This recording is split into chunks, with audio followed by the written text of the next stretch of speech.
अब एक और वाजिब सवाल आप पूछ सकते हैं कि अगर बंकर बस्टर बॉम्ब धरती पे गड्ढा कर देता है तो वो खुद चकनाचूर क्यों नहीं हो जाता इम्पैक्ट पर। बंकर बस्टर बॉम्ब को टकराने पर चकनाचूर होने से बचाने के लिए काम आता है उसका वेरी स्पेशल केसिंग।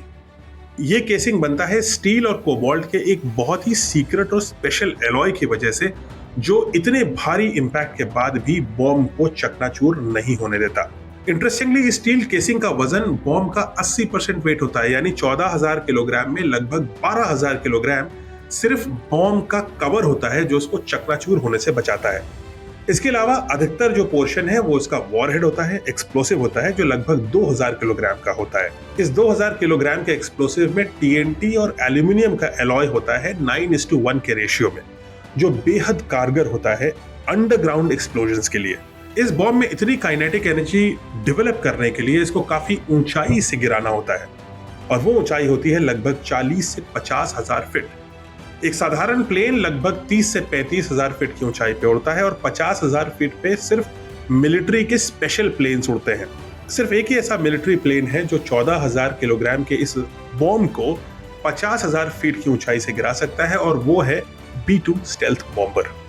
और ये सिर्फ एक देश के पास है, और वो है यूनाइटेड स्टेट्स। 50,000 फीट से गिरने के बाद भी ये बॉम्ब एक रेफ्रिजरेटर, आपके फ्रिज के बराबर एरिया को प्रिसाइसली टारगेट कर सकता है। अब ये ऐसा कैसे करता है? इसके लिए उसके पास 3 इंपॉर्टेंट सुपर पावर्स हैं। पहला तो ये कि बंकर बस्टर बॉम्ब के पास मिलिट्री ग्रेड GPS का कम्युनिकेशन सिस्टम होता है। दूसरा है उसका ऑन बोर्ड कंप्यूटर, जो सैटेलाइट से कम्युनिकेट करते हुए उसे मिड एयर करेक्शन की पावर देता है, यानी कि जिस जगह से वो ड्रॉप होता है उस जगह से भी वो मैन्यूवर करता हुआ गिरता है।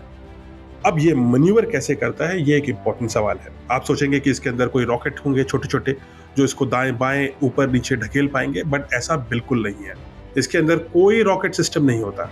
इसके अंदर होती हैं 4 छोटी छोटी फिन्स, जिनको 4 छोटी छोटी मोटर्स नचा सकती हैं, आगे पीछे घुमा सकती हैं, और इन्हीं फिन्स को घुमा करके वो हवा के डायरेक्शन को अदल बदल सकता है और अपने टारगेट की तरफ प्रिसाइसली जा सकता है। बिना किसी रॉकेट सिस्टम के इस बॉम्ब को हम गाइड कर सकते हैं प्रिसाइज टारगेट पर। अगले सेगमेंट में हम बंकर बस्टर के बारे में और भी इंपॉर्टेंट जानकारी के बारे में डिस्कस करेंगे। जुड़े रहिए पार्ट 3 के लिए।